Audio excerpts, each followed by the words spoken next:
Si Department of Interior and Local Government Secretary John Vic Remulla naman kinumpirma ang tangkang pamumomba ng local terrorist groups sa ikinasang kilos protesta kahapon. Ang Malacanang naman nasa heightened alert status na dahil yan sa naturang kaganapan. May buong detalye dyan si Bombo Annalise Soberano. Kinumpirma ni Department of Interior and Local Government Secretary John Vic Remulla na may nakuha silang intelligence report na balak maghasik ng karahasan ang local terrorist group kasabay ng isinagawang kilos protesta kontra korupsyon kahapon. Kinumpirma ni Remulla na target ng local terrorist group magsagawa ng pamumomba sa People's Power Monument sa may bahagi ng EDSA at sa Luneta kung saan libo-libong mga tao ang dumalo. Pero dahil sa pinaigting na seguridad ng Philippine National Police, hindi nagtagumpay ang mga ito at napigilan ang kanilang plano. Nasa mahigit 400 na mga plainclothes policemen ang idineploy sa ground ng pambansang pulisya para i-monitor ang sitwasyon. Pakinggan natin ang pahayag ni Department of Interior and Local Government Secretary John Vic Remulla sa pagtatanong ng Bombo Radio. Sec, tanong ko lang, it's either si PNP or ikaw, Sec. May natanggap po bang intelligence report ang DILG or ang PNP na may mga terror group ang gustong manabotahe sa rally po kahapon? Yes, that's why all contingencies were considered. Our biggest fear that did not happen was someone would incite violence during the People Power Monument rally because the intent of the people there were peaceful. The intent of the people there were grievances. The president encouraged them to go and heeded their message. He is listening to them. Alam niya naman, nakikinig naman siya at alam niya na papunta ron. Our biggest fear was that there would be instigation there. Buti na lang sa Mendiola nangyari at mas nakukunta. Dahil naman sa naturang banta, sinabi ni Remulla, lahat ng mga posibleng contingency measures ay kanilang pinaghandaan. Hindi naman binanggit ni Remulla kung ito ay ang teroristang Abu Sayyaf o ang Maote terror group na may kaugnayan sa ISIS.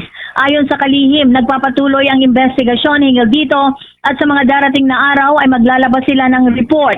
Binigyang diin ni Remulla, mahigpit nilang binantayan ang sitwasyon sa EDSA at Luneta noong linggo. Dahil kung dito nangyari ang kaguluhan, posibleng marami ang masusugatan. Dagdag pa ng kalihim, naging maayos naman ang pagdaraos ng rally at nanatiling mapayapa.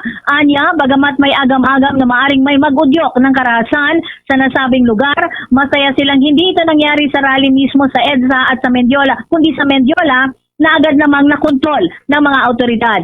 Ayon sa kalihim, bagamat hindi patukoy kung aling grupo ang nasa likod ng banta, nakatutok pa rin ang investigasyon ng autoridad batay sa nakalap na intelligence report.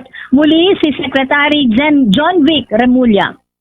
Sir, itong local terrorist group po ba, sir, is Abu Sayyaf or mga Maote terror group? Possible po ba silang may kinalaman dito? At ano po ba yung nila, yung strength po nila ngayon na para makapaghikayat po ng ng ganitong kaguluhan?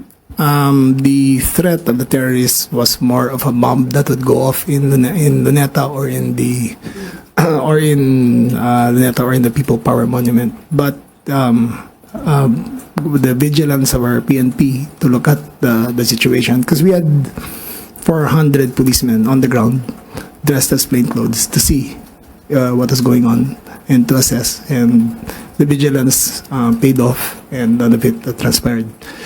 Safe to say, we are still investigating according to our intelligence reports, and we will come out with a report pretty soon. Samantala, inihayag din ni Remulla na nanatili sa pinakamataas na antas ang level ng seguridad sa palasyo ng Malacanang.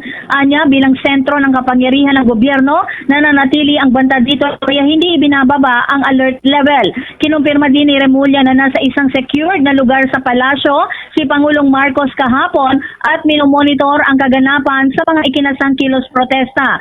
Anya, magkausap sila ng Pangulo kahapon at dahil sa nangyaring tensyon, pinapunta ng Pangulo si Remulla sa Mendiola. Muli, si Secretary John Vic Remulla.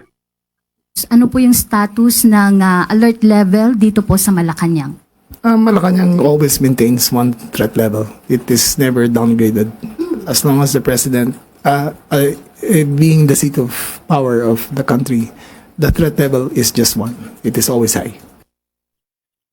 si Secretary John V. Cremulya. Mula sa Malacanang, Bombo Anali Montaño Soberano nag-uulat. And this is Bombo Radio Philippines, the #1 and most trusted source of news and information. Basta Radio, Bombo! For the most trusted source of news and information, visit our website at www.bomboradio.com. Follow us on Bombo Radio mobile app, Facebook, YouTube, TikTok, and X, formerly Twitter. Like, share, and stay connected. Anytime, anywhere.